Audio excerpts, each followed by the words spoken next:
sous le soleil exactement, celui de Tuffet, pour découvrir une magnifique entreprise qui ne s'appelle pas NAP comme vous pourriez le croire, mais c'est GMP et qui est dirigée par Céline Bourdin depuis quelques années maintenant. Bonjour Céline. Bonjour Pascal. Alors cette entreprise, elle existe depuis combien de temps? Depuis 1954, création à Paris. Elle est arrivée en Sarthe à quelle période? En 74. Très bien, pour y faire quoi alors? Pour être un créateur de tables éphémères. Et se développer fortement, évidemment, dans un esprit plutôt start-up, on peut dire ça? Ouais. Moi, je vous invite à découvrir cette start-up. Eh bien, allons-y, allez. On est accueilli visiblement par sur les cadres du Cracking Art Group, et puis bien évidemment... Par Marilyn. Marilyn et son sourire. Elle est au téléphone, je crois, Marilyn, pour l'instant. Un mur incroyable. De quoi s'agit-il? De toutes les couleurs CGMP en dégradé et voilà, en multicouleurs. Multi-serviettes différentes, avec des formats, etc. Alors, la création, on voit bien que c'est votre univers. Hein. Là, c'est la première fois que je m'assois sur un canapé origami, mais vous appelez ça autrement, vous? Hein. La grotte de couleurs. La grotte de couleurs. Magnifique, il faut bien le dire. On est accueilli ici, quand on est salarié, par un petit guide. Ouais, un guide pour accueillir nos salariés, pour leur expliquer comment ça marche, l'équipe, notre histoire. Le chiffre d'affaires, j'ai aperçu 30 millions, c'est ça? 36 millions. Ouais, 36 millions d'euros, d'accord. Et même jusqu'à expliquer où est le défibrillateur pour nos salariés. Ça, c'est utile. Je crois qu'il y a énormément d'autres détails à l'intérieur qui permettent de vivre en groupe agréablement. Il ne nous reste plus qu'à aller découvrir alors. Oui, on va peut-être aller aux achats. C'est une bonne idée. Je vais aux achats, merci. Nathalie Presse, c'est son nom, elle n'est pas dans son bureau. Ça me permet de découvrir les autres petits bureaux magnifiques. Hein. Il y a de la couleur, il y a de la créativité visiblement, puis de la qualité. Elle est dans le bureau de François Bourdin. Bonjour. Nathalie, j'imagine. Oui, bonjour Pascal. Bonjour François. Bonjour Pascal. Nathalie, on m'a dit que vous étiez responsable des achats. Vous êtes à l'origine de tout ici, puisque sans vous, on ne peut rien faire évidemment. C'est quoi les achats en matière de tables éphémères? Alors on achète des matières premières, papier, ouate, mais aussi des articles de négoce, des articles des consommables, du film, des cartons, et enfin des prestations de services. Donc beaucoup de choses. Juste une petite idée comme ça représente quoi la quantité de papier que vous achetez chaque année? Le papier, c'est 12 000 tonnes par an. 12 000 tonnes par an, il ne faut pas se tromper sur le moment d'acheter, avec des cours qui fluctuent, j'imagine. Et qui sont très, très à la hausse actuellement. Flûte alors. Pas de chance. On l'a vu, il y a beaucoup de créativité ici. Ça veut dire qu'il faut se renouveler en permanence. Oui, on essaye de sortir des collections tous les ans qui permettent de suivre la mode, tant en termes de couleurs que de design. Alors, à qui vous vendez ces prestations? Alors, nos clients aujourd'hui sont la grande distribution, en partie, donc des gens comme Intermarché ou Carrefour, et puis des distributeurs qui, eux, travaillent avec la collectivité et la restauration. Et alors, qui sont vos concurrents? Donc, nos concurrents sont des gens comme Lotus, Scott, Sopalin, et ou des plus petits que nous, mais assez virulents. Vous présentez quoi sur le marché? Environ 30% de part de marché. Donc vous êtes condamné à innover évidemment en permanence. Pour ce faire, vous avez trouvé une nouvelle niche, peut-être les particuliers, vous allez vendre en direct en quelque sorte? Alors aujourd'hui en direct avec nos clients et sur des personnalisations en toute petite série, effectivement, avec un process en numérique qui s'appelle Unique Paper. Qu'on va découvrir maintenant, merci.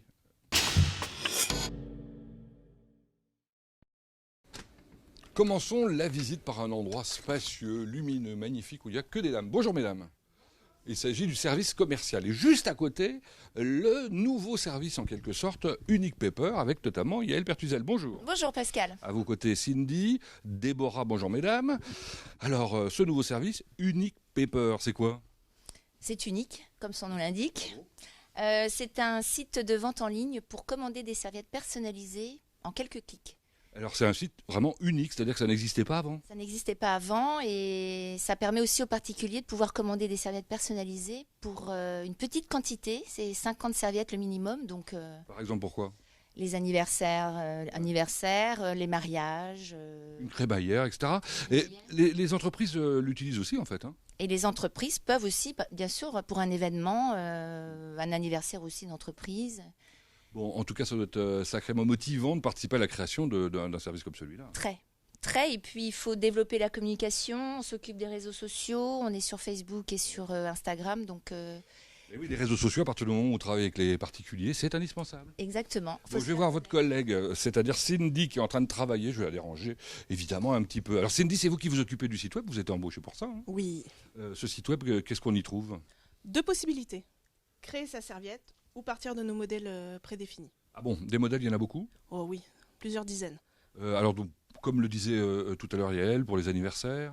Mariage, fêtes, gastronomie, sport, vraiment toutes les gammes, on peut tout retrouver. Et ça a été fait par une agence de com, je crois. Oui, oui, oui. Très bien. Ça, premier cas, deuxième cas de figure, on fait soi-même sa On maquette. crée sa serviette en fait. Ouais. On choisit le format, la matière et on y apporte tous les éléments. Alors, format matière à découvrir sur votre bureau, évidemment. 30-30, gaufrage total.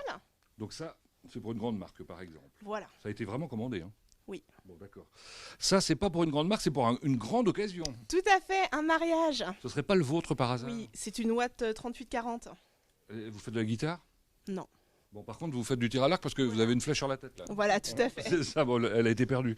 Et ça, c'est une qualité C'est de l'intissé en fait. meilleure, quoi, en quelque sorte. Plus différente et très utilisée pour les mariages et les anniversaires. Très agréable, effectivement. Tout ça, c'est possible parce que il y a eu un investissement important qui a été fait récemment. Oui, tout à fait.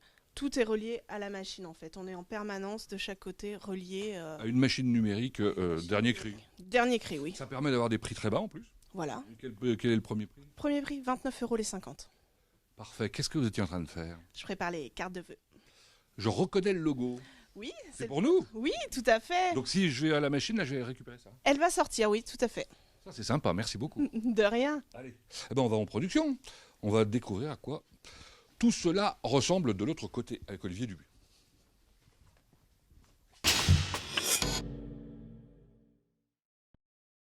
Alors c'est étonnant ici, tout est très transparent. On a des vitres qui donnent sur l'atelier partout, même à partir de ce joli salon d'accueil. Et c'est Olivier Dubuis, j'ai l'impression qu'il m'attend justement. Bonjour. Bonjour Pascal, bienvenue. Vous êtes le responsable de production. Oui, c'est ça. Alors la production, c'est une grande usine. Combien de personnes en production? Alors tout confondu, 90 personnes, comprenant production, maintenance et amélioration continue. Des hommes, des femmes? Hommes et femmes, à peu près un quart de femmes. Sur D'accord. l'ensemble.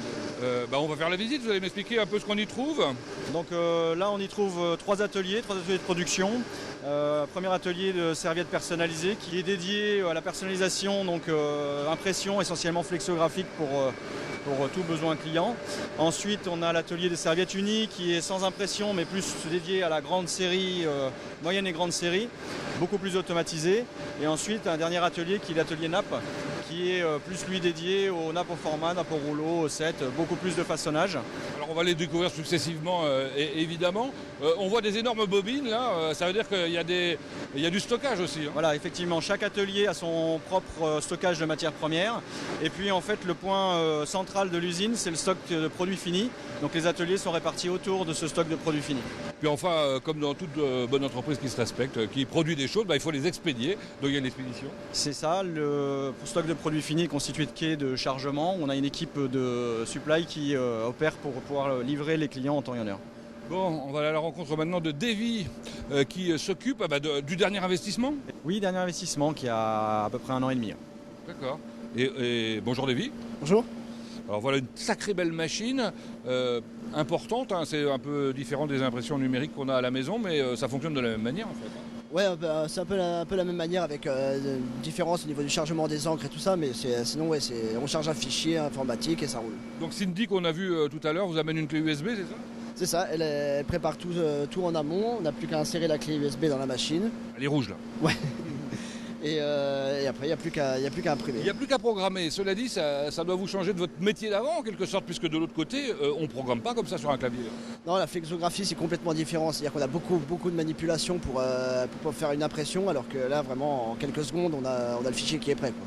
Alors là, on peut dire que c'est la haute technologie. Vous avez mis un certain temps à la régler, la machine, après qu'elle soit arrivée. Combien de temps? Il nous a fallu 6 mois de réglage pour être au point. Ouais. Il vous a fallu apprendre l'italien et l'anglais? Non, j'avais quelques bases d'anglais, ça a bien aidé avec les Italiens quand même. Quand même. Bon, c'est une révolution quand même pour vous, ça. Oui, effectivement, c'est une révolution, c'est vraiment un nouvel équipement. Ça nous permet d'atteindre un autre marché, nouveau marché, puisqu'on est sur l'impression numérique, donc c'est quelque chose de nouveau, de la haute définition en termes d'impression, des engagements de livraison en temps record, puisqu'on s'engage à livrer sous 4 jours, et avec des micro-séries, puisqu'on fait un minimum de 50 serviettes. Donc c'est complètement nouveau, effectivement. Dont celle de Via LMTV Sarthe, qui sortent, dites donc. Magnifique. Alors, deuxième étape de la découverte de l'usine. Qui rencontrons-nous? Donc là, on va rencontrer Sébastien Chardin, qui est le responsable des ateliers serviettes. Très bien. Donc c'est vous, Sébastien. Alors, bonjour. Bonjour. Sébastien, racontez-moi. On est où ici, là? Alors là, vous êtes actuellement dans l'atelier des serviettes unies. Et vous venez tout à l'heure de l'atelier des serviettes perso. C'est quoi la différence? La différence aux serviettes perso, on va avoir un logo qui va être imprimé sur une serviette. Ici, c'est une serviette de couleur qui reste sans logo. Tout simplement. Quelques chiffres peut-être pour voir un peu ce que représente la production. Alors sur une journée, on va faire 10 millions de serviettes. Sur les serviettes perso, on est plus sur un total de 10 à 12 tonnes de produits finis. Sur les serviettes unies, on est plus à 25 tonnes. Oui, c'est assez impressionnant. Le double. Donc on voit que pour travailler, il y a pas mal de gens divers d'ailleurs, des jeunes, des moins jeunes. Ils ont quoi comme niveau de qualification? Alors c'est des formations que nous faisons sur place parce qu'il n'y a pas de métier qu'on apprend à l'école. Les gens sont formés en binôme avec des collègues, des gens qui ont plus d'expérience qu'eux. Ils acquièrent un vrai savoir-faire. Tout à fait. À tel point qu'ils vous l'ont même inculqué quand vous êtes arrivé? Oui, moi aussi, parce que je viens du monde de la métallurgie, donc je ne connaissais pas la transformation du papier. Et j'ai des techniciens qui me font part de leur expérience. Très bien. Alors là aussi, on avance technologiquement. C'est quoi la dernière novation? Alors la dernière innovation, c'est la mise en place de tablettes sur machine qui permet de supprimer la saisie manuelle des suivis de production et de suivre un rendement de chaque machine directement sur un outil digital. Donc on peut suivre le taux de performance, le taux de panne, le taux de qualité directement via cet outil. Ça c'est pratique. Pour terminer peut-être, il y a énormément de machines ici, diverses en plus. En termes de maintenance, ça ne doit pas toujours être ça? Ça arrive qu'on a des petits soucis, donc on a des techniciens qui interviennent sur les maintenances. Ouais. Et justement, j'ai un technicien qui est en train d'intervenir sur une tête de pliage. Ah bah on va les découvrir alors. Très bien. Ah bah allons-y ensemble.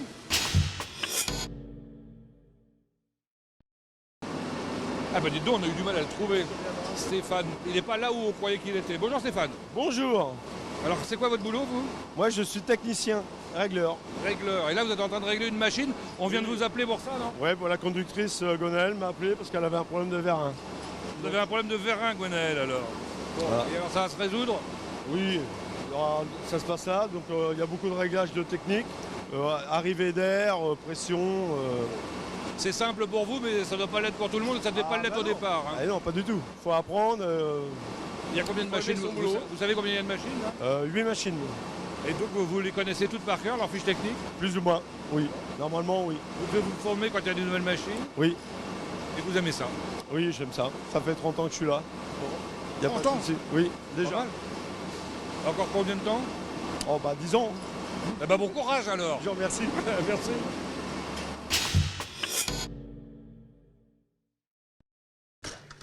Donc nous voici arrivés dans l'atelier nappes et rouleaux. Très bien, alors c'est plus votre domaine là, hein? Pas du tout. Bon bah je vous laisse retourner chez vous. Très bien, merci Sébastien. Au revoir. Bon, je vois qu'il y a des machines qui font des plus grands formats là. Oui, effectivement, là, les laisses de bobines sont plus grandes. Donc dans l'atelier nappe, on utilise beaucoup plus le papier que la ouate dans les serviettes. Donc c'est des formats de nappe beaucoup plus importants. Donc effectivement des plus grands formats. Qu'est-ce que je vais rencontrer là? Donc le responsable d'atelier nappe, Eddy Bray. Ah très bien, bonjour Eddy. Bonjour. Bon, atelier nappes et rouleaux, c'est l'atelier comment, historique c'est ça? C'est l'atelier historique CGMP. Qu'est-ce qu'on y fait alors? Alors ici on fabrique des nappes en rouleau et nappes en format. Vous pouvez me donner quelques chiffres pour commencer? Oui, alors on fabrique 2000 km de nappes par jour, ce qui représente environ 20 tonnes de produits fabriqués par jour. En effet, et alors la particularité, je crois savoir, à la différence de l'autre côté, c'est que là, non seulement on produit et on emballe, mais il y a d'autres étapes de transformation. Nous fabriquons ici donc des nappes en rouleau et des nappes au format, donc qui représentent plusieurs étapes de fabrication. Donc une fabrication sur la machine, ensuite une fabrication à la coupe et en plus un procédé d'emballage à la suite. Il y a combien de personnes qui travaillent ici? Ici nous sommes à 27 personnes. Dans les derniers investissements, j'ai cru entendre parler d'ergonomie, c'est ça? Oui, entre autres d'ergonomie, on a aménagé des petits équipements pour aider à la manutention en sortie de machine. On a un exemple sur une machine où les cartons volumineux sont relativement lourds. Et pour mettre en palette, on a mis en place un petit préhenseur par vide qui permet d'alléger et de simplifier un peu la démarche. Bon, j'imagine que vous travaillez avec les gens qui fabriquent l'encre. Oui, nous fabriquons donc avec 2 coloristes, donc, qui en atelier, du coup, en proximité de l'atelier Naples. C'est où? Par là. Ok, merci. Alors on arrive dans une pièce totalement isolée, on peut dire qu'elle est essentielle pour l'organisation. Oui, c'est la station d'encre, c'est ici qu'on fabrique l'ensemble des encres qui vont alimenter l'ensemble des machines des ateliers. Alors qui nous présentez-vous? Donc on va rencontrer David de Cabaret qui est coloriste. Bonjour David. Bonjour. Coloriste, un beau métier, vous êtes marchand de couleurs quoi. Oui, exactement. Fabricant de couleurs. C'est ça. Fabricant, ouais. Alors qu'est-ce qu'on vous demande en général? On me demande une référence de couleur, la plupart. Comme ce que vous avez là derrière sur le nuancier, là, c'est ça? Exactement. Et on recherche la teinte et on la prépare. Donc ça c'est 2597 U, c'est un violet, montrez-le nous. Il est où? C'est celui-ci. D'accord. Et comment vous faites alors pour trouver ou pour fabriquer cette... On rentre les pourcentages dans la station. La station qui est derrière nous? Ici, qui est là-bas. D'accord. Et à partir de là, une fois que l'encre est sortie, on la contrôle, voir si ça correspond. Et si ça ne correspond pas, on re-rentre des pourcentages pour ajuster la couleur. Vous faites des corrections quoi. Ouais, et il y en a à nos bases de couleurs. Il y en a systématiquement des corrections? Oui. Voilà.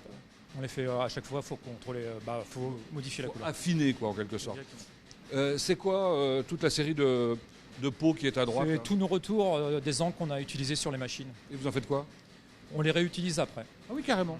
D'accord. C'est quoi le type d'encre que vous utilisez? On utilise les encres à l'eau et les encres solvants. D'accord. Et progressivement de plus en plus d'eau, c'est ça? Oui, on vient vers l'encre à l'eau. Dernière chose, c'est quoi la production, on va dire quotidienne? On va dire qu'on produit environ 1 tonne d'encre tous les jours. Quand même? Oui. Et vous êtes combien pour faire ça? On est 2. Ah ben, courage. Merci. Et puis félicitations. Merci. On va plus loin? Allons-y.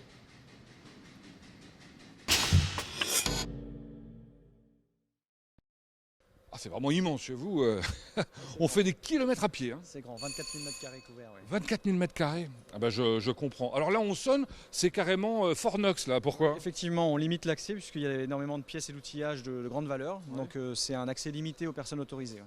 Donc nous sommes dans le secteur Maintenance. Maintenance. Et vous en êtes le responsable, Christophe? Tout à fait, oui. Très bien. Ça fait combien de temps que vous travaillez ici? 17 ans. Donc la maintenance, ça veut dire que vous êtes l'homme de toutes les situations. Il faut que vous trouviez des solutions, quels que soient les problèmes. Quels que soient les problèmes, il faut réagir vite, action-réaction. Et combien il y a de personnes pour faire ça? 8 personnes dans le service maintenance. Alors vous, en 17 ans, j'imagine que vous avez appris à les connaître, les machines, mais surtout qu'il a fallu se remettre à niveau régulièrement. Et les derniers équipements, en effet, sont assez modernes et connectés à Internet. Bon. Alors puisque vous parlez des derniers équipements, j'en aperçois un là-bas. Il s'agit d'un tour ultra moderne, tout neuf? Oui, c'est un tour d'usinage qu'on a acheté cette année en 2018. Là. Ça faisait partie des investissements. Quoi. Alors avec un personnel qui est moins neuf, lui? Ah, c'est Pascal, il a déjà quelques années d'ancienneté. Mais par contre, alors, je crois savoir qu'il est mécanicien d'origine. Hein. C'est ça, il est mécanicien et usineur. Ouais, et alors il sait carrément reconstituer une pièce, faire une pièce complète si besoin. À refaire une pièce au modèle ou alors sur plan, complètement. Incroyable. Vous évoquiez l'Internet il y a quelques instants, ça change quoi pour vous? Ah, pour nous, ça change que maintenant on a beaucoup plus de réactivité avec notre fabricant machine.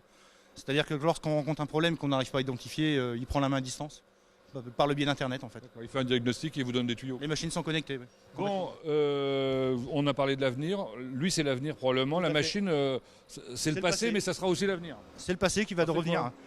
C'est la première machine de CGMP, c'est une machine qui doit avoir 70 ans à peu près. Ah oui, carrément. Elle faisait quoi? Elle faisait du pliage de nappe.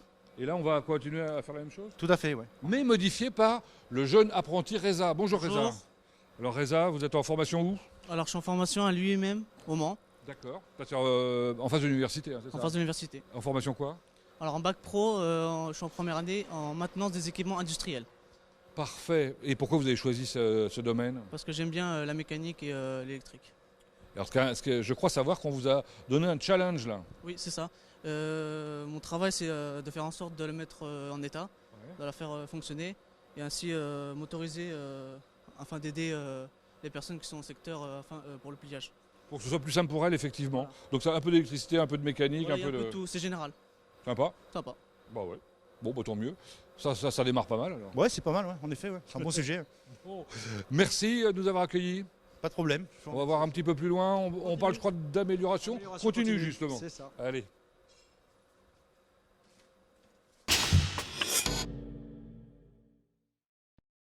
Alors dans une entreprise comme la vôtre, le moindre détail est pensé. Est-ce que c'est le rôle du monsieur qu'on va rencontrer là? Oui, c'est le rôle de notre ingénieur amélioration continue, donc Grégory Vallée. Ah d'accord.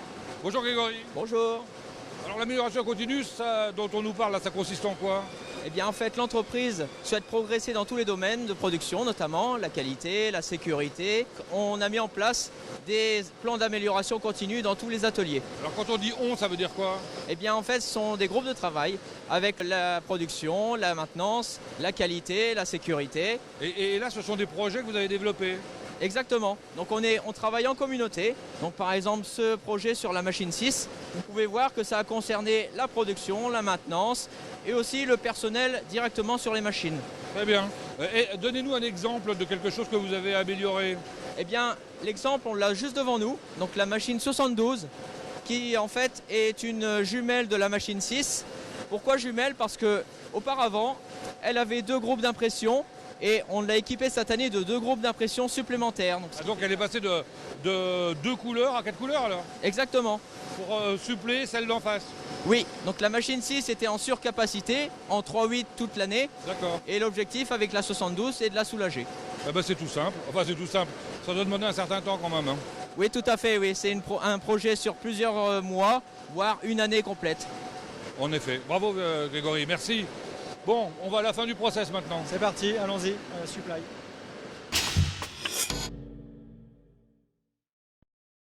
Bon, bah Olivier, la partie de l'usine à visiter avec vous, votre domaine réservé, c'est terminé. Hein. Oui, effectivement, c'est fini pour moi. Là, je vous laisse entre les mains de Nicolas Lavnac, notre responsable supply chain.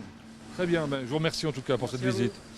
Alors Nicolas, bonjour. Bonjour Pascal. La supply chain, ça veut dire quoi?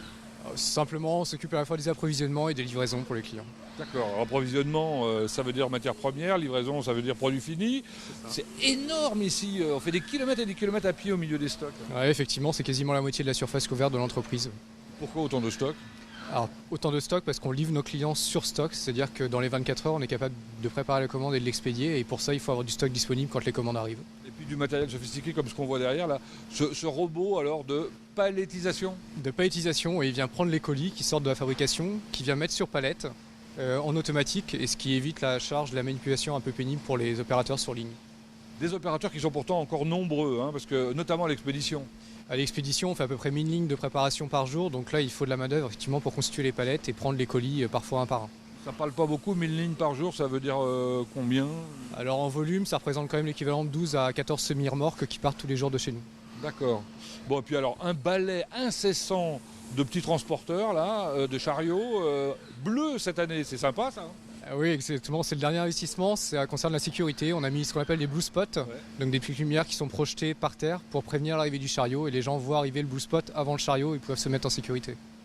C'est efficace, moi qui suis tête en l'air, je ne me suis même pas fait renverser, vous vous rendez compte? Bon, merci Nicolas. Merci à vous. Allez, on va voir la QSE maintenant.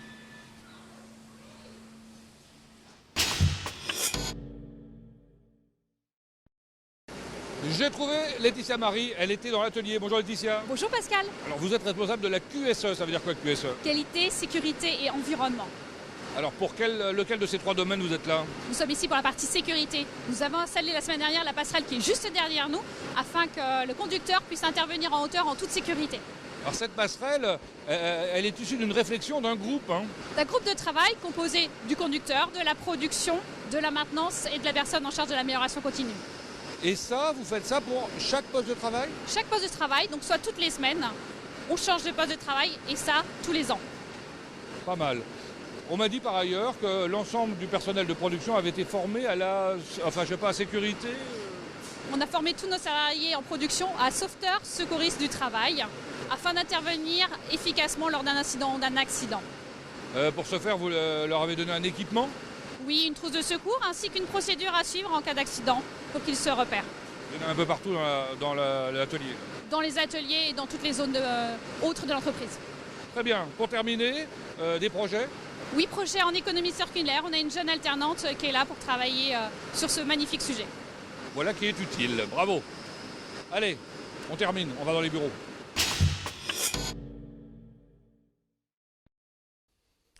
Des bureaux, il y en a, des couloirs aussi, presque autant que dans les entrepôts. Alors des bureaux, en voici un, magnifique, celui de l'informatique, bien rangé comme vous pouvez le constater. Peut-être un peu moins bien que le contrôle de gestion que vous avez découvert juste avant, ou celui du DAF d'ailleurs. Le DAF qui est avec la compta en ce moment. Bonjour. Bonjour. C'est bien ça, Raphaël, on est dans le service compta, vous pouvez nous présenter ? Oui, je vous présente Corinne, Sylvie et Aurélie. Bonjour mesdames. Alors l'informatique derrière nous, là, ils ont du travail encore plus cette année, j'allais dire, avec cette histoire de tablettes sur les machines. Oui, en plus de tous nos projets, effectivement, on a mis en place des tablettes en production, ce qui est très important pour nous, entreprises de production, de suivre notre productivité sur chacune de nos machines. Alors, en matière de productivité, 2018 a été une année record. Dans quel domaine ?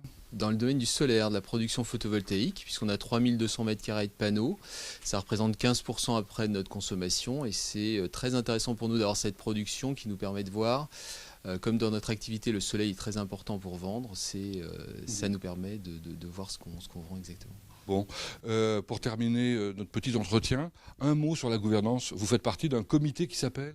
Un comité opérationnel, donc on est une entreprise familiale, donc ça nous permet une grande réactivité puisqu'on se réunit une fois par mois et du coup on examine les chiffres et on prend un certain nombre de décisions. Vous êtes combien dans ce comité ? On est 7, donc le responsable supply chain, le responsable de production, le responsable des achats, le responsable financier, le responsable commercial et puis la présidente Céline Bourdin. Bon, on va voir la présidente et le responsable commercial. Merci Raphaël.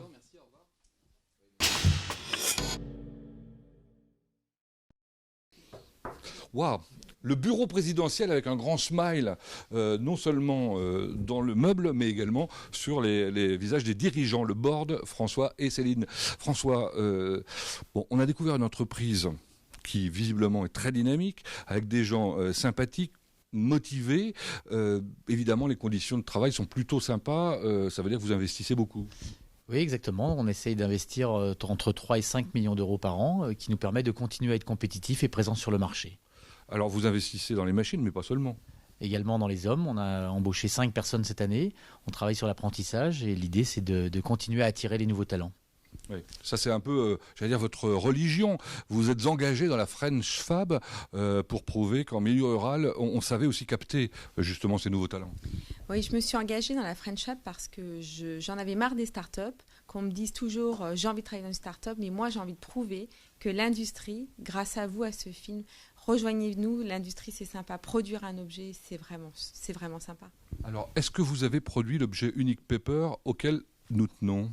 Évidemment, il s'agit de ce qu'on a mis sur la machine ce matin. Voilà, on a produit vos serviettes en une journée. Combien ? 29 € les 50. 50 serviettes, très bien. Écoutez, ça fera plaisir. Merci de nous avoir accueillis encore une fois. Quant à nous, on se retrouve bientôt pour de prochaines coulisses.